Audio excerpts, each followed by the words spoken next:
Hi everyone, welcome to study guidance YouTube channel. So ఈరోజు వీడియోలో APSC group 1కి సంబంధించి 3 ఇంపార్టెంట్ థింగ్స్ అయితే మాత్రం నేను మీకు షేర్ చేయబోతున్నాను. These are very very important. So వీడియోని స్టార్టింగ్ నుంచి ఎండింగ్ వరకు కూడా చూడండి. అండ్ 2x స్పీడ్లో అయితే మాత్రం వినమని నేను మీకు రికమెండ్ చేస్తాను. సో ఈ ఫస్ట్ థింగ్ వచ్చేసి గ్రూప్ 1 ఓల్డ్ ప్యాటర్న్ ఎగ్జామినేషన్కి న్యూ ప్యాటర్న్ ఎగ్జామినేషన్కి ఉండే డిఫరెన్సెస్ నేను మీకు ప్రిలిమ్స్ అండ్ మెయిన్స్లో ఎక్స్ప్లెయిన్ చేస్తాను. అండ్ సెకండ్ థింగ్ వచ్చేసి మీరు ఇప్పుడు ఓల్డ్ ప్యాటర్న్ మెయిన్స్ ప్రిపరేషనే స్టార్ట్ చేయమని రికమెండ్ చేస్తాను. ఎందుకు స్టార్ట్ చేయాలో దానికోసం కూడా నేను మీకు ఎక్స్ప్లెయిన్ చేస్తాను. అండ్ థర్డ్ థింగ్ వచ్చేసి నేను ఎందుకు ఓల్డ్ ప్యాటర్నే ప్రిఫర్ చేస్తున్నాను అండ్ నా పర్సనల్ ఒపీనియన్ కూడా నేను మీకు షేర్ చేయబోతున్నాను. సో ఈ వీడియో బట్టి మీకు గ్రూప్ 1 మీద ఉండే ప్రతి ఒక్క డౌట్ కూడా క్లారిటీ అయిపోతుంది, అంటే క్లారిటీ వస్తుంది అని నేనైతే ఎక్స్పెక్ట్ చేస్తున్నాను. So let's get in to the video. So first thing వచ్చేసి మీరు ఈ వీడియోని కొన్ని సెకండ్స్ పాజ్ చేసి ఈ స్క్రీన్ మీద కనిపించేది చూడండి. నేనైతే క్లారిటీగా రాశాను, లైక్ ప్రిలిమ్స్కి ఉండే డిఫరెన్సెస్ అయితే రాశాను. ఫస్ట్ నేను మీకు అవుట్లైన్ అయితే ఎక్స్ప్లెయిన్ చేస్తున్నాను. ఓల్డ్ ప్యాటర్న్లో మనకి 2 పేపర్స్ అయితే ఉంటుంది, paper 1 and paper 2. Each paper వచ్చేసి 120 మార్క్స్ ఉంటుంది, ఓవరాల్గా 240 మార్క్స్ అయితే ఉంటుంది. బట్ న్యూ ప్యాటర్న్కి వచ్చేసి మనకు ఒకటే పేపర్ ఉంటుంది, ఒకటే పేపర్ వచ్చేసి మనకి 150 మార్క్స్ అయితే ఉంటుంది. ఇక్కడ టోటల్గా 9 సబ్జెక్ట్స్ అయితే ఉన్నాయి ఓల్డ్ ప్యాటర్న్లో. న్యూ ప్యాటర్న్లో మనకి 6 సబ్జెక్ట్స్ అయితే ఉంటాయి. ఇక్కడ +5 ఎందుకు రాసానో తర్వాత మీకు ఎక్స్ప్లెయిన్ చేస్తాను. ఇక్కడ మనకి చూసుకుంటే ఇక్కడ క్లియర్గా ఇచ్చేశారు. ఈ 6 సబ్జెక్ట్స్కి 20-25 మార్క్స్ అయితే కేటాయించడం జరిగింది. ఓకే, సో ఇది అవుట్లైన్ అనమాట. ఏది ప్రిలిమ్స్ ఎగ్జామ్కి బోత్ న్యూ ప్యాటర్న్కి ఓల్డ్ ప్యాటర్న్కి అవుట్లైన్ నేను మీకు ఎక్స్ప్లెయిన్ చేశాను. ఇప్పుడు డిఫరెన్సెస్ చూద్దాం. సో డిఫరెన్సెస్లో ఫస్ట్ థింగ్ వచ్చేసి 2 ప్యాటర్న్స్కి కామన్గా ఉండే సబ్జెక్ట్స్ ఎన్ని అని అంటే 6 సబ్జెక్ట్స్ 2 ప్యాటర్న్స్కి కామన్గా ఉన్నాయి. అవి ఏంటంటే polity, Indian history, India and world geography, general science, current affairs, mental ability. ఈ 6 సబ్జెక్ట్స్ కూడా 2 ప్యాటర్న్కి కామన్గా ఉన్నాయి. మరి కొత్తగా అంటే ఇప్పుడు న్యూ ప్యాటర్న్లో మన కొత్తగా చదవాల్సిన సబ్జెక్ట్స్ ఏంటి ఉన్నాయంటే సొసైటీ, జనరల్ సైన్స్. ఇక్కడ మీరు అనుకోవచ్చు అంటే 6 సబ్జెక్ట్సే కదా అని, బట్ మీరు ఇక్కడ మెయిన్ థింగ్ మిస్ అవుతుంది ఏంటి అని అంటే జనరల్ సైన్స్ అని అంటే ఇందులో మనకి బయాలజీ, కెమిస్ట్రీ, ఫిజిక్స్, ఈ బయాలజీలో కూడా బాటనీ, జువాలజీ కూడా వస్తుంది. అండ్ సైన్స్ అండ్ టెక్నాలజీ కూడా సేమ్ జనరల్ సైన్స్ రిలేటెడ్గానే ఉంటుంది. ఎట్లా అంటే ఇప్పుడు సపోజ్ డిసీజ్ అనే టాపిక్ ఉంది, ఆ డిసీజ్ జనరల్ సైన్స్లోకే వస్తుంది. కానీ అక్కడ క్వశ్చన్ ఎట్లా అడగచ్చు, ఇప్పుడు సపోజ్ ఎగ్జాంపుల్ కోవిడ్ తీసుకుంటే కోవిడ్కి డెవలప్ చేసిన వ్యాక్సినేషన్ యొక్క టెక్నాలజీ మీద మనకి క్వశ్చన్ అడుగుతాడు. సో అది సైన్స్ అండ్ టెక్నాలజీ రిలేటెడే, బట్ జనరల్ సైన్స్ లైన్స్లో అడుగుతాడు అనమాట. సో ఇక్కడ మనకు ఓవరాల్గా 5, అందుకే నేను మీకు ముందు 6+5 అని చూపించాను. సో ఇక్కడ 6+5 అని ఎందుకు రాశానంటే 6 సబ్జెక్ట్స్, బట్ ఈ 6th సబ్జెక్ట్ జనరల్ సైన్స్లోనే మనం ఎక్స్ట్రా 5 సబ్జెక్ట్స్ అయితే చదవాల్సి ఉన్నది. సో ఇక్కడ ఏంటి అని అంటే ఓవరాల్గా ఓల్డ్ ప్యాటర్న్ అయినా న్యూ ప్యాటర్న్ అయినా సరే ప్రిలిమ్స్కి మనం 10 సబ్జెక్ట్స్ రెండింటికి చదవాలి. అంటే 9 సబ్జెక్ట్స్ ఉన్నారు కదంటే సైన్స్ అండ్ టెక్నాలజీ మనకి ఓల్డ్ ప్యాటర్న్లో సైన్స్ అండ్ టెక్నాలజీ ఉంది, అందులోనే ఎన్వైర్న్మెంట్ రిలేటెడ్గా కూడా వాడు ఇచ్చేస్తాడు. కాబట్టి టోటల్గా ఓల్డ్ ప్యాటర్న్ అయినా 10 సబ్జెక్ట్స్, న్యూ ప్యాటర్న్లో అంటే జనరల్ సైన్స్లో 5 సబ్జెక్ట్స్, జనరల్ సైన్స్ తీసేక పైన 5 సబ్జెక్ట్స్ అంటే కరెంట్ అఫైర్స్, ఇండియన్ పాలిటీ, ఇవన్నీ కలుపుకొని 5 అంటే 5+5 10 సబ్జెక్ట్స్. సో ఓల్డ్ ప్యాటర్న్లో ఏంటి అంటే ఆల్రెడీ ముందు నుంచి మనం ఉన్న సబ్జెక్ట్సే, అంటే ఎప్పటి నుంచో చదువుతున్న సబ్జెక్ట్సే ఉన్నాయి కాబట్టి ప్రిలిమ్స్కి ఇబ్బంది అవ్వదు. బట్ అదే న్యూ ప్యాటర్న్లో కానీ మనం చూసుకుంటే కొత్తగా సొసైటీ చదవాలి, జనరల్ సైన్స్ కూడా చదవాలి. మీరు ఆల్రెడీ సొసైటీ గ్రూప్ 2లో చూసుంటే క్వశ్చన్స్ ఎట్లా ఇచ్చారో మీకు ఒక అవగాహన వచ్చే ఉంటుంది ప్రిలిమ్స్లో. అదే గ్రూప్ 1 లెవెల్ అంటే అంతకంటే టఫ్ ఇవ్వచ్చు, లేదా అదే లెవెల్లో క్వశ్చన్స్ అయినా గ్రూప్ 1 లెవెల్లో అదే సేమ్ సొసైటీ రిలేటెడ్గా క్వశ్చన్స్ ఇచ్చారు చూసారు, అంతకంటే టఫ్గా ఉండొచ్చు, లేదా ఆ లెవెల్లోనే ప్రిలిమ్స్లో న్యూ ప్యాటర్న్ అయితే ఆ లెవెల్ టఫ్నెస్లోనే క్వశ్చన్స్ అయితే రావచ్చు. సో ఒక్కసారి మీరు పరిశీలన చేసుకోండి, ఓల్డ్ ప్యాటర్న్ ఆఫ్ ప్రిలిమ్స్ బెటరా, న్యూ ప్యాటర్న్ ఆఫ్ ప్రిలిమ్స్ బెటరా. ఓకే, సో ప్రిలిమ్స్ కోసం మీకు ఒక క్లారిటీ వచ్చింది అనుకుంటే ఇప్పుడు మనం మెయిన్స్లోకి వెళ్దాం. సో మెయిన్స్లోన మనకి ఇక్కడ ఫస్ట్ అవుట్లైన్ ఎక్స్ప్లెయిన్ చేసేస్తాను. రెండిట్లకి కామన్గా ఉండేది ఏంటంటే qualifying qualifying paper Telugu and English. ఇక్కడ ఈచ్ పేపర్ 180 మార్క్స్ ఉంటే న్యూ బ్యాటరీలోన ఈచ్ పేపర్ 75 మార్క్స్, రెండు కలిపి 180 మార్క్స్కి అయితే ఉంటుంది. అండ్ పేపర్ 1 వచ్చేసి మనకి ఎస్ఏ ఉంటుంది. రెండింటికి కామన్ ఎస్ఏ 150 మార్క్సే, అందులో డిఫరెన్స్ అయితే లేదు. డిఫరెన్సెస్ ఇక్కడి నుంచి స్టార్ట్ అయ్యాయి అన్నమాట. ఎక్కడ పేపర్ 2 నుంచి. మనం ఓల్డ్ ప్యాటర్న్లో చూసుకుంటే పేపర్ 2, పేపర్ 3, పేపర్ 4, పేపర్ 5 ఈ ఫోర్ పేపర్స్ కూడా ఉన్నాయి కదా. Paper 3, paper 2, paper 3, paper 4, paper 5 ఇవన్నీ కూడా రిటర్న్ అంటే క్వశ్చన్ అండ్ ఆన్సర్స్ ఫార్మాట్లోనే ఉంటుంది. కానీ ఇక్కడ న్యూ ప్యాటర్న్కి కానీ వస్తే మనకి ఇక్కడ పేపర్ 2 ఒక్కటే క్వశ్చన్ అండ్ ఆన్సర్ ఫార్మాట్లో ఉంటుంది, అంటే డిస్క్రిప్టివ్ మోడ్లో ఉంటుంది. మిగతా పేపర్ 3 అండ్ పేపర్ 4 మనకి ఎంసీక్యూ ఫార్మాట్లో ఉంటుంది. పేపర్ 5 అయితే మాత్రం మనకి లేదు. పేపర్ 5 అన్నది న్యూ ప్యాటర్న్లో లేదు. ఓకే, ఇప్పుడు మనం పేపర్ 2లోన బోత్ ప్యాటర్న్స్లో ఉండే సబ్జెక్ట్స్ చూసుకుందాం. ఓకే, సో ఇక్కడ మనం చూసుకుంటే పేపర్ 2లో మనకి ఓల్డ్ ప్యాటర్న్లో అయితే history, geography of AP and India ఉన్నది. ఇక్కడ మనం చూసుకుంటే polity, ethics, basic knowledge of law, Indian economy అయితే మాత్రం ఉంది. అండ్ ఇక్కడ ఈచ్ సబ్జెక్ట్కి 50 మార్క్స్ అయితే కేటాయించడం జరిగింది. ఇది న్యూ ప్యాటర్న్లో పేపర్ 2. పేపర్ 3కి ఇక్కడ పేపర్ 3 చూసుకుంటే polity and ethics 150 marks old ప్యాటర్న్లో. అదే న్యూ ప్యాటర్న్లో అయితే science and technology, ecology and environment, international relations and security each 50 marks అయితే పేపర్ 3లో ఇచ్చారు. అండ్ పేపర్ 4 ఆఫ్ ఓల్డ్ ప్యాటర్న్లో మనకి ఇండియా అండ్ ఏపీ ఎకానమీ 150 మార్క్స్కి ఉన్నది. ఇక్కడ పేపర్ 4 న్యూ ప్యాటర్న్లో MCQ format, AP history, AP geography, AP economy each 50 marks అయితే ఇచ్చారు. అండ్ ఇక్కడ మన ఓల్డ్ ప్యాటర్న్లో పేపర్ 5 వచ్చేసి science and technology and environmental issues ఇవన్నీ కలుపుకొని 150 మార్క్స్. అండ్ పేపర్ 5 అన్నది న్యూ ప్యాటర్న్లో అయితే లేదు. ఇది ఓవరాల్గా అవుట్లైన్ ప్లస్ సబ్జెక్ట్స్ ఓల్డ్ ప్యాటర్న్కి న్యూ ప్యాటర్న్కి ఉండే డిఫరెన్స్. సో మీకు ప్రిలిమ్స్కి మెయిన్స్కి ఒక క్లారిటీ వచ్చింది అనుకుంటాను. అంటే డిఫరెన్సెస్ అయితే నేను మీకు క్లియర్గా ఎక్స్ప్లెయిన్ చేశాను. ఇప్పుడు సెకండ్ పాయింట్ని నేను మీకు అడ్రస్ చేస్తున్నాను. అంటే మీరు ఎందుకు ఓల్డ్ ప్యాటర్న్లోనే ప్రిపరేషన్ స్టార్ట్ చేస్తే బెటర్ అని. హోలిస్టిక్ కవరేజ్ ఆఫ్ సిలబస్ అని చెప్పా. హోలిస్టిక్ కవరేజ్ ఆఫ్ సిలబస్ అని అంటే ఇక్కడ ఓల్డ్ ప్యాటర్న్లో పేపర్ 2 సిలబస్ పాయింట్ చూసుకుంటే history and geography of AP and India రెండు మనకి కవర్ అయిపోతుంది. ఇక్కడ మనం ఓల్డ్ ప్యాటర్న్లోనే చదివి పాలిటీ అండ్ ఎథిక్స్ కూడా ఇక్కడ మనకి ఓల్డ్ ప్యాటర్న్లో చదివితే పాలిటీ మనకి కవర్ అయిపోతుంది, ఎథిక్స్ కూడా కవర్ అయిపోతుంది. ఇవన్నీ కూడా మనం చూసుకుంటే న్యూ ప్యాటర్న్లో కూడా ఉన్నాయి. కాకపోతే ఓన్లీ ఆబ్జెక్టివ్ డిస్క్రిప్టివే తేడాలు ఉన్నాయి అంతే. అండ్ పేపర్ 4లో మనకి ఈ economy both India and AP కూడా కవర్ అయిపోతుంది. అండ్ పేపర్ 5లో మనకి సైన్స్ అండ్ టెక్నాలజీ, ఎన్వైర్న్మెంట్ కూడా మనకి ఇక్కడ కవర్ అయిపోతుంది. అందుకే అంటే ఇక్కడ మోస్ట్ ఆఫ్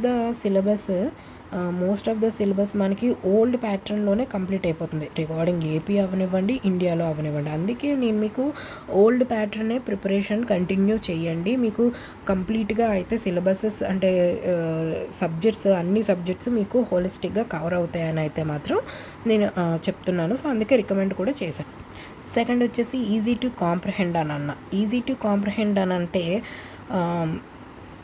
ఇప్పుడు మీకు ఎట్లా చెప్పాలి, ఈ పాయింట్ కోసం నేను మీకు నెక్స్ట్ డిస్కస్ చేస్తాను.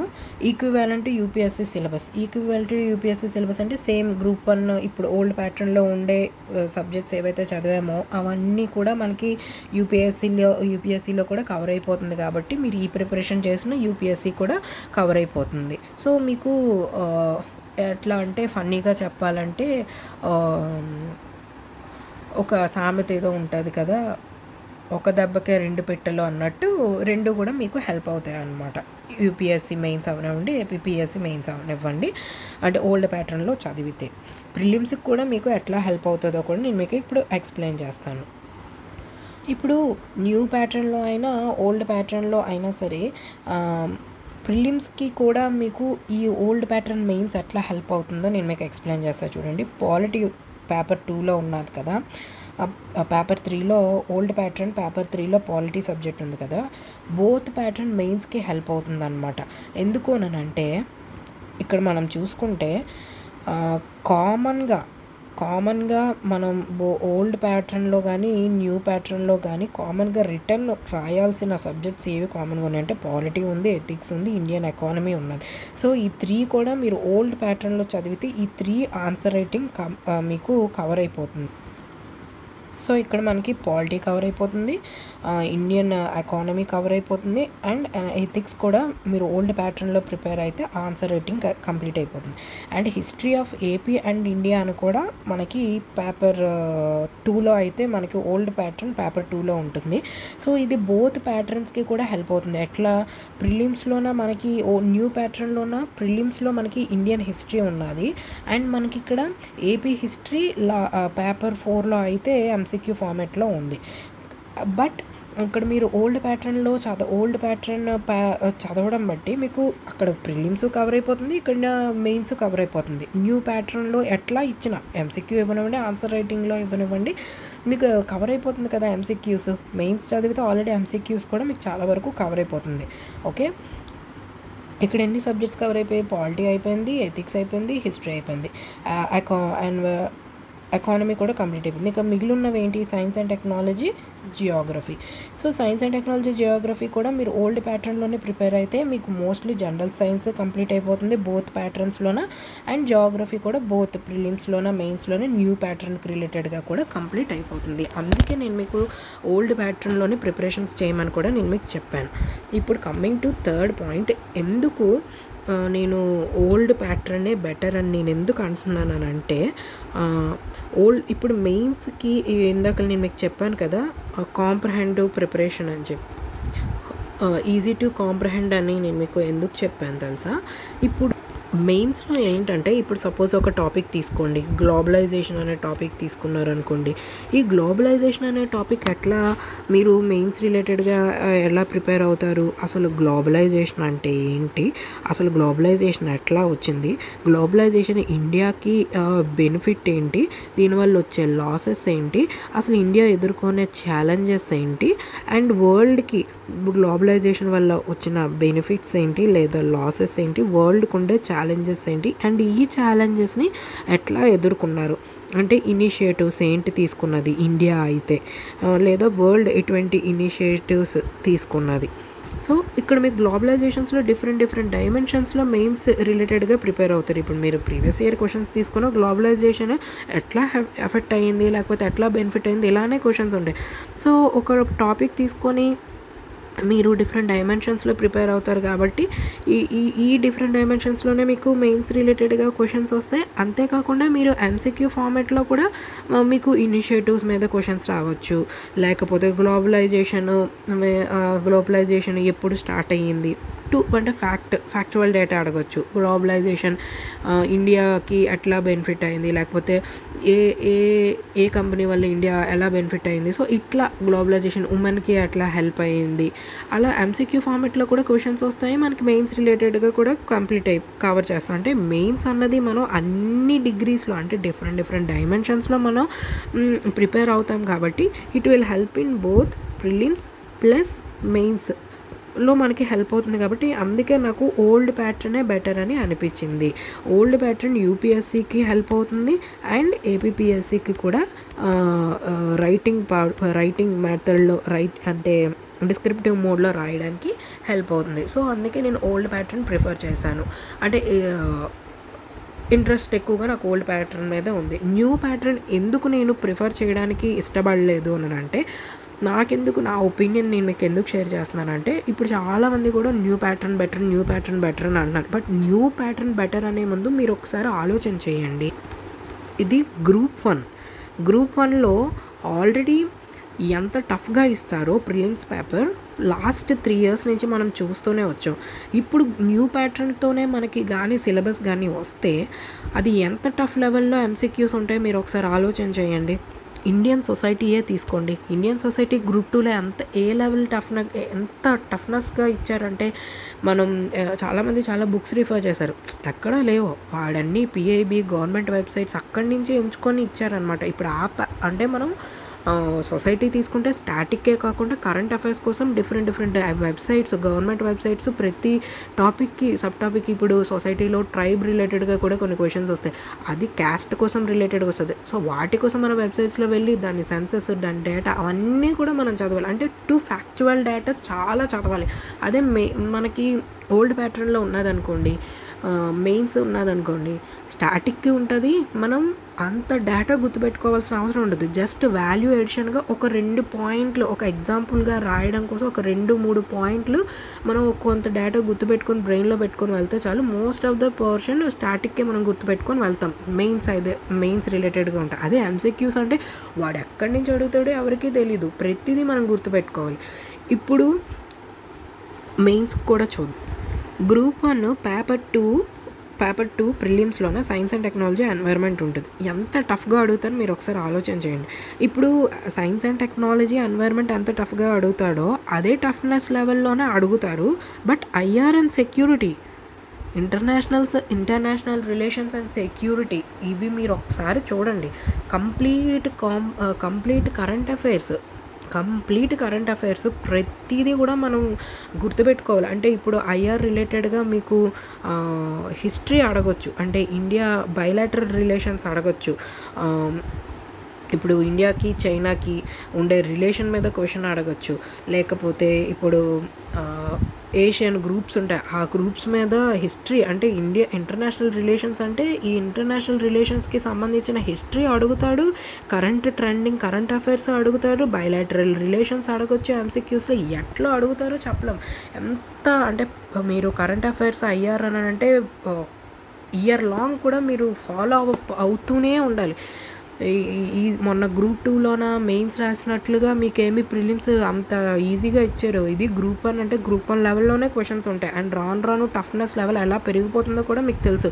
అండ్ సెక్యూరిటీ అంటే ఐఆర్ అండ్ సెక్యూరిటీ కలిపి 50 మార్క్స్. పోనీ ఎంతైనా సరే సెక్యూరిటీ 5 or 10 మార్క్స్లో అయినా రాదా? ఈ 10-5 మార్క్స్ మనం ఎక్కడి నుంచి చదువుతాం, ఎంత చదువుతాం అదొకసారి గుర్తుపెట్టుకోండి. And AP history, AP geography, AP economy, అంటే ఇది ఆల్రెడీ గ్రూప్ 2లోన మనం చదివి ఉన్నాం కదా. సో ఎలాగో ఇవి కంప్లీట్ చేసేసి ఉన్నాం కాబట్టి మనకి ఈజీ అవుతుందని మీరు అనుకోవచ్చు. కానీ మీరు ఇక్కడ జ్ఞాపకం చేసుకోవాల్సింది ఏంటి అని అంటే, ప్రిలిమ్స్ ఎప్పుడు అంటే ఈ ఎంసీక్యూస్ మెథడ్స్ ఎప్పుడు కూడా మీరు చాలా డేటా ఫ్యాక్ట్స్ చాలా గుర్తుపెట్టుకోవాల్సిన అవసరం ఉంటుంది. ఎక్కడెక్కడి నుంచి ఇస్తారో తెలీదు, ప్రతి చిన్న మ్యాటర్ కూడా గుర్తుపెట్టుకోవాలి. ఇంత గుర్తుపెట్టుకొని మనం ఎగ్జామ్ హాల్కి వెళ్ళిన తర్వాత టెన్షన్ పడిపోయి అవన్నీ కూడా ఒక పెద్ద ప్రాబ్లమేటిక్గా ఉంటుంది. ప్రిలిమ్స్ ఎంసీక్యూ ఫార్మాట్లో ఎందుకు పెడతారని అంటే తెగ్గొట్టేయడానికి, అంటే ఎలిమినేట్ అయిపోతారు చాలా వరకు కూడా. ఎంసీక్యూస్ ఎందుకంటే అన్నీ గుర్తుపెట్టుకోవడం చాలా కష్టం, కొంచెం తెలివిగా ఆలోచన చేసి పెట్టాలి. కానీ ఇక్కడ మెయిన్స్ మనకి ఇక్కడ తెలివిగా ఆలోచన చేసి పెట్టడమే కాదు, మనం ఎంత బాగా పర్ఫామ్ చేస్తేనే మనం లిస్ట్లో ఉండాలి. అదే ఇప్పుడు మెయిన్ థింగ్ మెయిన్స్కి అంటే క్వశ్చన్ అండ్ ఆన్సర్కి ఎంసీక్యూకి ఉండే డిఫరెన్స్ ఏంటంటే, క్వశ్చన్ అండ్ ఆన్సర్స్లో ఒక క్వశ్చన్ ఇస్తే దాంట్లో ఏదో ఒక ముక్క పట్టుకొని స్టాటిక్ అయినా రాయొచ్చు ఆన్సర్, ఓకేనా. సో స్టాటిక్ రాయడం బట్టి మీకు 1/2 మార్కో లేకపోతే 2 మార్కులు ఎంతో కొంతైనా వస్తుంది. ఇక్కడ ఎంసీక్యూస్ అనుకోండి, మీరు రాంగ్గా పెడితే కంప్లీట్ రాంగ్ అయిపోతే మీరు లిస్ట్లో ఉండే అవకాశాలు చాలా వరకు రెడ్యూస్ అయిపోతాయి. మీకు ఇక్కడ 1/2 మార్క్ కూడా మీకు లిస్ట్లో ఉండే ఛాన్సెస్ ఉంటాయి. పేపర్ టఫ్గా ఉంటే అందరికీ టఫే, పేపర్ ఈజీగా ఉంటే అందరికీ ఈజీయే. కానీ ఎంత ఈజీగా ఇచ్చినా ఎంత ఈజీగా ఇచ్చినా ఎంత టఫ్గా ఇచ్చినా సరే ఈ 1/2 మార్కుల్లోనే చాలామంది వెళ్ళిపోతారు. ఇక్కడ మీకు రాంగ్ అయితే రాంగ్ అయిపోయినట్టే. ఇక్కడ మీరు ఒక క్వశ్చన్ అటెంప్ట్ చేస్తే మినిమం 1/2 మార్క్ అయినా వస్తుంది కదా.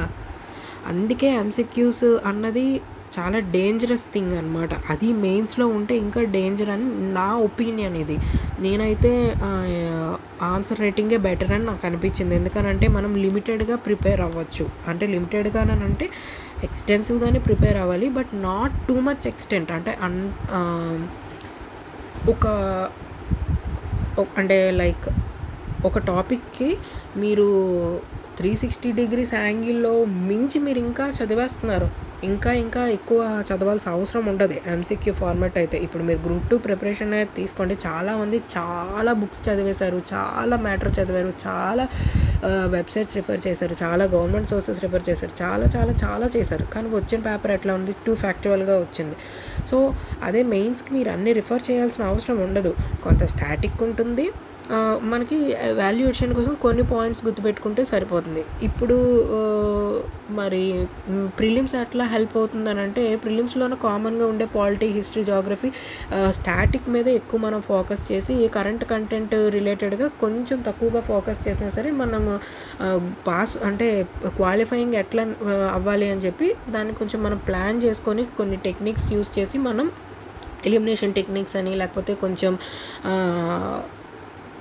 ఏమంటారు దాన్ని, యాప్టిట్యూడ్ థింకింగ్ అని అంటారనమాట. సో యాప్టిట్యూడ్ థింకింగ్ పెట్టి కొంచెం మనం చేస్తే ఎట్లా ఒకలాగా మనం క్వాలిఫై అయిపోవచ్చు. కానీ మనకి మెయిన్సే కదా మనకి జాబ్ వచ్చేదో రాదో డిసైడ్ చేసేది. సో ఈ మెయిన్సే కదా మనకి లిస్ట్లో ఉండాలో లేదో డిసైడ్ చేసేది. సో ఈ మెయిన్స్ అన్నది మనం ఈజీగా గో త్రూ అవ్వాలంటే నాకైతే ఓల్డ్ ప్యాటర్నే బెటర్ అని అనిపించింది. సో నేనైతే 3 థింగ్స్ అయితే ఎక్స్ప్లెయిన్ చేశాను. సో ఇంకా ఇప్పటికే చాలా లెంతీ అయితే అయిపోయింది వీడియో. నేను చాలా వరకు కాంప్రహెండ్గా చెప్పాలని ట్రై చేస్తాను నేను మీకు. అంటే ఎట్లా చెప్తే మీకు అర్థమవుతుంది అని చాలా వరకు ట్రై చేస్తాను. బట్ వీడియో ఎప్పుడు కూడా లెంతీ అయిపోతూ ఉంటుంది. ఇంకా తక్కువ చేసి నేను మీకు చెప్పడానికి ట్రై చేస్తాను, టు ద పాయింట్ ఎక్స్ప్లెయిన్ చేయడానికి ట్రై చేస్తాను. సో ఒక్కసారి మీరు న్యూ ప్యాటర్న్ ఓల్డ్ ప్యాటర్న్ అని కన్ఫ్యూజ్ అవ్వద్దు. ఓల్డ్ ప్యాటర్న్లోనే మీ ప్రిపరేషన్ కంటిన్యూ చేయండి, అదైతే నేను సజెస్ట్ చేస్తాను. అండ్ సెకండ్ థింగ్ వచ్చేసి, న్యూ ప్యాటర్న్కి మీరు అంటే న్యూ ప్యాటర్నే కావాలి అని అనుకునే ముందు ఒక్కసారి మీరు ప్రీవియస్ ఇచ్చే క్వశ్చన్స్ కోసం కూడా ఆలోచన చేసి, ఇది గ్రూప్ 1 అంటే ఏ లెవెల్లో ఇస్తాడో కూడా మీరు ఆలోచన చేసి ఆ లెవెల్లో మీరు ప్రిపరేషన్ చేయగలరా లేదా, ఎంసీక్యూస్కి రిటర్న్కి ఉండే డిఫరెన్సెస్ మీరు కొంచెం ఆలోచన చేసి మీరు రిప్రజెంటేషన్స్ ఇవ్వడమో ఇవ్వకపోవడమో అది మీ చేతిలో అయితే ఉంటుందన్నమాట. సో ఈ వీడియో హెల్ప్ అవుతుందని నేను ఆశిస్తున్నాను. సో ఏమైనా డౌట్స్ ఉన్నా కామెంట్ బాక్స్లో కామెంట్ చేయండి. అండ్ ఇంకొకటి కూడా అడ్రస్ చేయాలనుకుంటున్నాను, నోటిఫికేషన్ రాలేదు కదా, ఇంకా మేము ఊరికనే వేరే కోర్సెస్లోకి వెళ్ళిపోయి జాయిన్ అయిపోయి మేము కోచింగ్ ఇన్స్టిట్యూట్స్లో జాయిన్ అవ్వాలా లేదా అనే క్వశ్చన్ కానీ నాకు కానీ అడిగితే, కోచింగ్ ఇన్స్టిట్యూట్స్లోకి జాయిన్ అయ్యే ముందు మీరు బిగినర్స్ అయితే కోచింగ్ ఇన్స్టిట్యూట్స్లో జాయిన్ అవ్వండి. మీకు ఆల్రెడీ ఎక్స్పీరియన్స్ ఉంటే నోటిఫికేషన్ వచ్చేలోపు మీ అంతటగా మీరు సెల్ఫ్ ప్రిపరేషన్ చేసుకోండి. సెల్ఫ్ ప్రిపరేషన్ చేసుకోవడానికి బోల్డ్ మంది వీడియోస్ చేశారు, చాలామంది వీడియోస్ చేశారు. మీకు కోచింగ్ అయిపోయి ఉండుంటే మీరు ఐదర్ ఇంట్లో కానీ స్టడీ రూమ్లో కానీ ఎక్కడుంటే అక్కడ మైక్రో ప్లానింగ్, వీక్లీ ప్లానింగ్ అంటే daily planning, weekly planning and monthly plannings వేసుకొని ఈ టార్గెట్స్ కంప్లీట్ చేసుకోవడానికి ట్రై చేయండి. వన్స్ నోటిఫికేషన్ వచ్చిన తర్వాత అప్పుడు గైడెన్స్ కోసం మీరు కోచింగ్ ఇన్స్టిట్యూట్స్లో జాయిన్ అయితే బెటర్. ఫ్రెషర్స్ ఎవరైతే అసలు మాకు ఐడియా లేదనుకున్న వాళ్ళు కోచింగ్ ఇన్స్టిట్యూట్స్లో జాయిన్ అవ్వడం తప్పేమీ లేదు. Okay, so that's it for today's video. And thank you ఇంతవరకు వాచ్ చేసి ఉంటే మాత్రం.